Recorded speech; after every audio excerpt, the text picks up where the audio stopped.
There's a detail in this case that most true crime coverage leaves out entirely, not because it wasn't known, but because it took over a decade and a parole hearing for it to come out at all.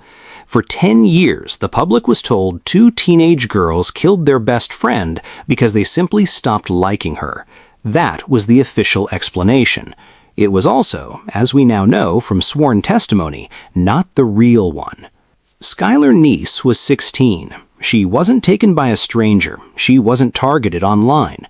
The two people responsible for her death were girls she'd grown up with, girls who'd slept over at her house, girls she trusted enough to sneak out of her bedroom window to meet in the middle of the night without a second thought. Before she left that night, she set a small bench under her window to help her climb back in before morning. She left her phone charger on her desk. She left the window unlocked. Nothing about how she left that room suggested she thought she wasn't coming back. She didn't. What makes this case worth revisiting isn't just what happened to her, it's everything that pointed to it beforehand. A conversation overheard by a teacher, a comment dismissed as a joke, a warning Skylar herself was given directly that she chose not to take seriously. By the time anyone did take it seriously, it was already too late. This is the case of Skylar Neese, the two friends convicted of killing her, and the real reason it happened, one that didn't become public until years after both of them were already behind bars. Quick note before we get into it, this case involves the murder of a teenager by people close to her. We're not including graphic detail, but the subject matter is heavy, so go into this knowing that. If you're still with us, welcome to Verdict's Journal.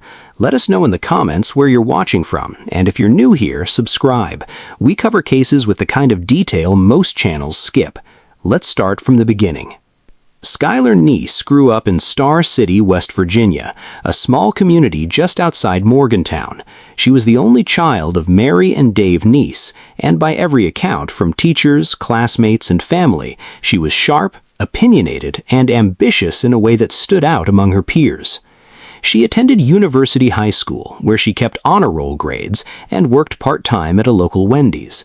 She had already decided on a career path, one that now reads with bitter irony given how her story ends. Skylar wanted to become a criminal defense attorney.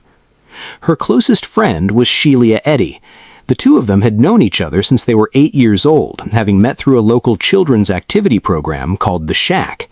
That kind of friendship formed in early childhood and carried all the way through adolescence is the kind most people assume is safe by default. Shelia was raised primarily by her mother, Tara Clendenin, with her father, Greg Eddy, also part of her life.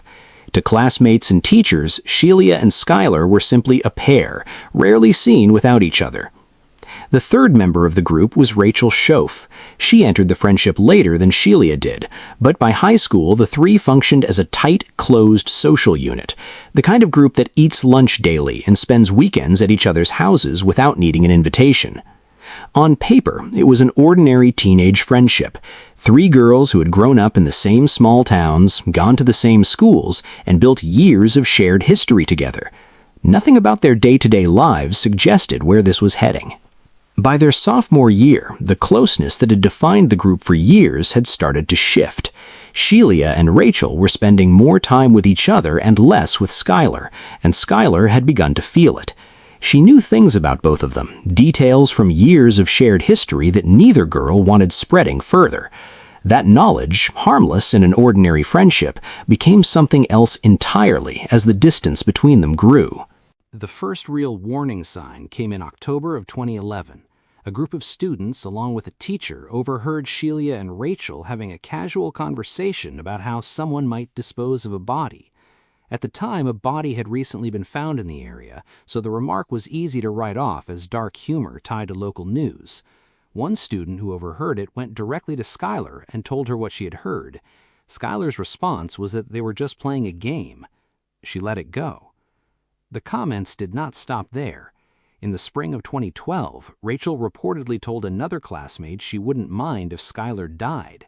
In a science class, she said aloud that they should kill her, and Shelia, sitting nearby, nodded along.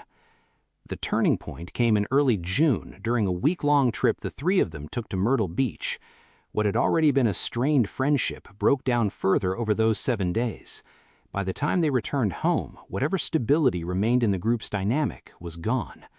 Shortly after the trip, Shelia sat down with Rachel and said it directly: "Skylar has to die." It wasn't framed as a joke, and Rachel didn't treat it like one. She agreed. From that point on, there was no longer tension between friends. It was a plan. On the evening of July 5, 2012, Skylar came home from her shift at Wendy's around 10 o'clock at night. She hugged and kissed her mother goodnight, did the same with her father, and went upstairs to her room. It was the last time either of them saw her alive. Sometime around midnight, Shelia and Rachel reached out and asked if she wanted to come out for a late ride. It wasn't out of the ordinary. Skylar had snuck out before, and she had a system for it. She kept a small wooden bench beneath her window to help her climb back in before morning. She left the window unlocked, her contact lenses on her desk, and her phone charger plugged in, exactly the way someone leaves a room when they expect to be back in a few hours. She climbed out, crossed the yard, and got into Shelia's waiting car without hesitation. That was the last confirmed sighting of Skylar Neese alive. Later that night, on a remote back road, Shelia and Rachel killed her. What led up to that moment and everything that happened after is what investigators would spend the next several months trying to piece together. When Skylar's father found her room empty the next day, he called Shelia. She told him she had spoken to Skylar by phone around midnight, but hadn't seen her in person. Once the family reported her missing, Shelia changed her account. Now she said she and Rachel had picked her up around 11 that night and dropped her off at the end of her street before midnight, insisting everything had seemed completely fine. It was a lie, delivered calmly and without hesitation. Investigators did recover surveillance footage from a nearby apartment complex showing Skylar getting into a vehicle just after midnight, but in the early stages of the case, the car in that footage was misidentified as an SUV, a mistake that sent the initial search in the wrong direction entirely. The response from law enforcement in those first days did little to help the family. One officer reviewing the case reportedly told them that Skylar had likely run off with a boy and would turn up on her own soon enough. No Amber Alert was issued, and under West Virginia law at the time, that wasn't an oversight so much as a technicality. Amber Alerts required evidence of an abduction. With no witnesses, no forced entry, and a friend offering a plausible explanation, the legal threshold simply wasn't met. For months, the investigation moved slowly, hampered by that initial vehicle misidentification and a lack of any physical leads. It wasn't until West Virginia State Police became more directly involved, months into the case, that things finally began to turn. Investigators went back through the surveillance footage from the apartment complex, this time cross-referencing it frame by frame against Shelia's account of the timeline. Her version had her picking Skylar up around 11 and dropping her off before midnight. The footage showed nothing of the kind. There was no vehicle matching that description anywhere near the property at the time she claimed. Her alibi, which had held for weeks, did not survive contact with the actual recorded timestamps. With that inconsistency established, investigators secured both girls' cell phones and their electronic communications, opening up a much wider window into their activity in the weeks surrounding the disappearance. Text records, call logs, and deleted message recovery all became part of the case file, building a timeline that no longer depended on anything either girl had told police directly. Public pressure was mounting as well. Skylar's mother, Mary, published a detailed post on Facebook laying out the inconsistencies she had noticed in the stories being told and raising for the first time publicly the possibility that her daughter had been murdered rather than simply missing. The post spread quickly through the community, drawing significant attention from local media outlets and put both girls under a level of scrutiny neither of them had experienced before that moment. That scrutiny affected them very differently. Shelia continued playing the role of the devastated best friend, showing up at search efforts, speaking to media, and maintaining her composure in every single public appearance she made. Rachel did the opposite. She stopped visiting the Neese family altogether. She avoided updates on the case entirely. People close to her noticed she was withdrawing, and that withdrawal escalated into a breakdown severe enough that she was hospitalized in a psychiatric facility following a serious conflict with her own parents at home. Investigators recognized the shift for exactly what it was. Shortly after her release, Rachel was brought in again for formal questioning, and this time she gave police a full account of what had happened, including very specific details that matched the physical and digital evidence already being assembled. It was the first confession to come out of this entire case. Before that confession became public, investigators had already tried a different approach. Believing Shelia would eventually want to speak privately with Rachel once the pressure increased, they wired Rachel's room and arranged a meeting between the two of them, hoping to capture something incriminating on record. Shelia, however, gave nothing away. She remained guarded throughout the entire conversation, and the recording produced no usable admission of any kind whatsoever. It didn't matter in the end. Rachel's cooperation, combined with the digital evidence, the disproven alibi, and the surveillance footage, gave investigators more than enough to move the case forward without ever securing a confession from Shelia herself at any point during the entire process. Cases like this rarely get broken down at this level of detail anywhere else. If you want investigations covered properly, warrants, forensics, and all, subscribe to Verdict's Journal now, before we get into how this case finally cracked wide open. Once Rachel began cooperating fully, she agreed to lead investigators to where the body had been left. The timing worked against them. Several inches of snow had fallen since the murder, covering the terrain enough that she couldn't pinpoint the exact spot. Investigators had no choice but to wait for the snow to melt. Weeks later, a canine unit was brought back to the area.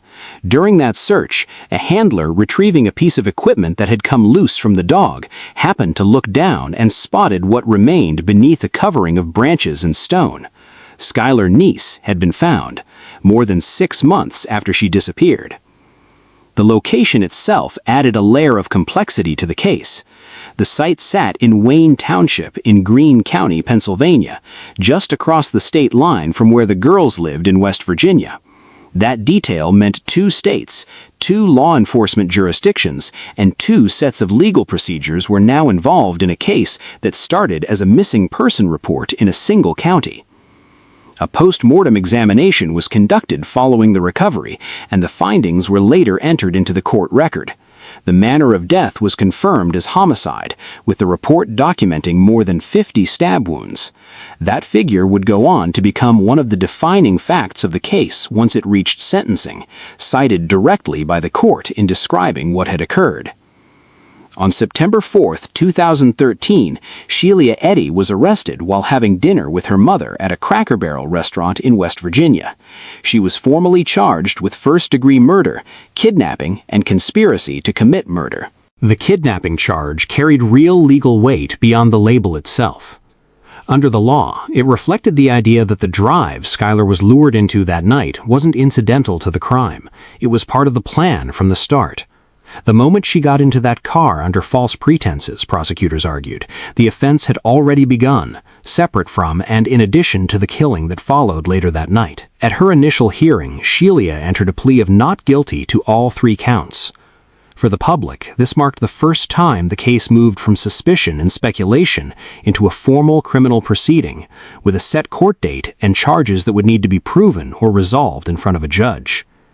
Rachel, having already cooperated with investigators for months, was moving through a separate track of the legal process entirely. On May 1, 2013, months before Shelia's arrest, Rachel Shoaf appeared in court and entered a guilty plea to second-degree murder. In exchange for her continued full cooperation and her agreement to testify against Shelia if the case ever went to trial, prosecutors recommended a sentence of 30 years with the possibility of parole after serving 10 full years behind bars. Shelia's case took a completely different path. Her pre-trial hearing was scheduled for January 24, 2014. She had maintained her not guilty plea up to that point, but once the hearing began, she changed course, entering a guilty plea to first-degree murder instead. The exchange in the courtroom that day was brief and procedural. The judge asked whether she understood the evidence the state would have presented against her, and whether that evidence was accurate. She answered yes to each question in turn, without elaboration. In exchange for the plea, prosecutors agreed to a sentence of life with mercy, meaning she would become eligible for parole after serving 15 years. Before sentencing was finalized, Skylar's father, Dave, addressed the court directly. He told the judge that the person responsible for taking his daughter had shown no remorse, and that no sentence handed down that day could undo what had already been lost. His statement was measured, not theatrical, and it became one of the most cited moments of the entire proceeding once the case reached wider public attention afterwards. For years, the explanation attached to this case was almost dismissively simple.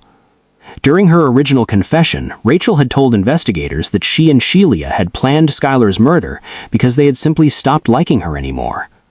That line was repeated in news coverage, court summaries, and public discussion of the case for more than a decade, largely because neither girl offered anything more detailed to replace it at that particular time. That changed during a parole hearing years into their sentences. Under direct questioning from the board, Rachel testified that she and Shelia had been involved in a secret romantic relationship in the period leading up to the murder. According to her testimony, they were terrified of that relationship becoming known, not only to their families, but within their church community and their wider social circle in a small town where very little ever stayed private for very long back in those days. Rachel stated that Skylar had learned about the relationship, and that this knowledge, combined with the fear of what exposure would mean socially and within their families, became the actual motivation behind the decision to kill her. The stated reason for years, that they simply didn't like her anymore, was, according to this later account, never the full picture. It was the version that was easiest to give at the time, and easiest for the public to accept without ever asking any further questions about it. This detail did not come from a police report or a plea agreement. It surfaced through sworn testimony given directly to a parole board, entered into the official record of that hearing years after both women were already serving out their crime for the crime. It reframes a case that had been publicly understood one way since 2013.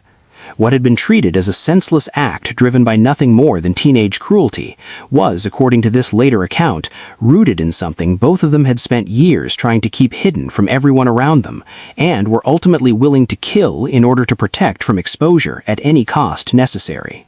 In 2014, Skylar's parents filed a civil lawsuit against both Shelia and Rachel, along with their mothers, arguing that parental negligence had contributed to an environment where a plan like this could go undetected for as long as it did. The case never actually reached trial. It was settled for $5 million, though by most accounts, actually collecting that full amount remains highly unlikely to ever happen. The case also led to a direct change in state law. Under the original Amber Alert criteria, Skylar's disappearance hadn't qualified because there was no evidence of forced abduction. In response, West Virginia passed what became known as Skylar's Law, updating the criteria so alerts could be issued for missing minors even without proof that an abduction had actually occurred. It remains one of the few concrete outcomes to come directly out of this case, a legal safeguard built from the gap that delayed the search for her in the first place.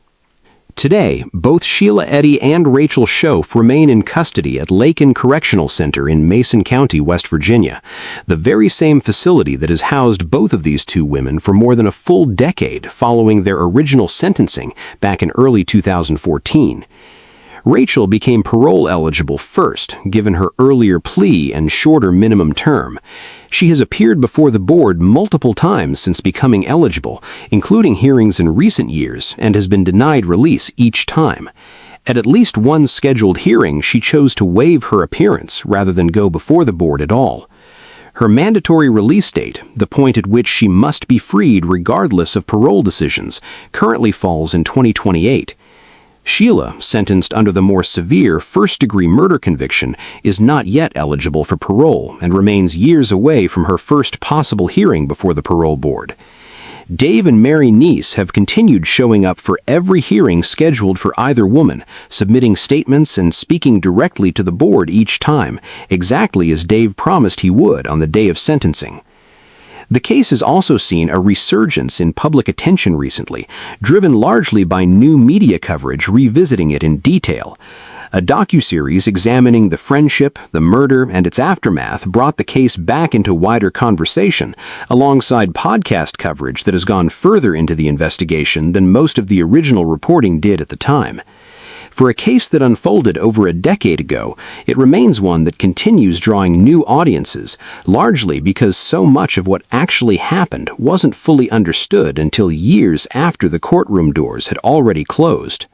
What stands out most about this case, even now, isn't the length of the sentences or the years it took for the full picture to surface. It's how ordinary everything looked from the outside for so long. A friendship that seemed intact, a car ride that seemed routine, an explanation that seemed, if not satisfying, at least plausible enough that most people stopped asking any further questions. Skylar Neese spent her final weeks unaware that the two people she trusted most had already decided her fate. She left her bedroom that night expecting to come back. She had plans, a job, and a future she was actively building toward. None of that factored into the decision made against her. Whatever the real reasoning turned out to be, it doesn't change what was taken from her, or from her parents, who have spent more than a decade showing up to make sure her name isn't reduced to a footnote in someone else's story. She was 16 years old, she had people who loved her deeply, and she should still be here today.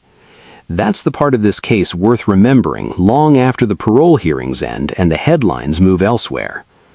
If you want cases covered with this level of depth and accuracy, subscribe to Verdicts Journal, and let us know in the comments, what do you think should happen at the next parole hearing for either of these two women?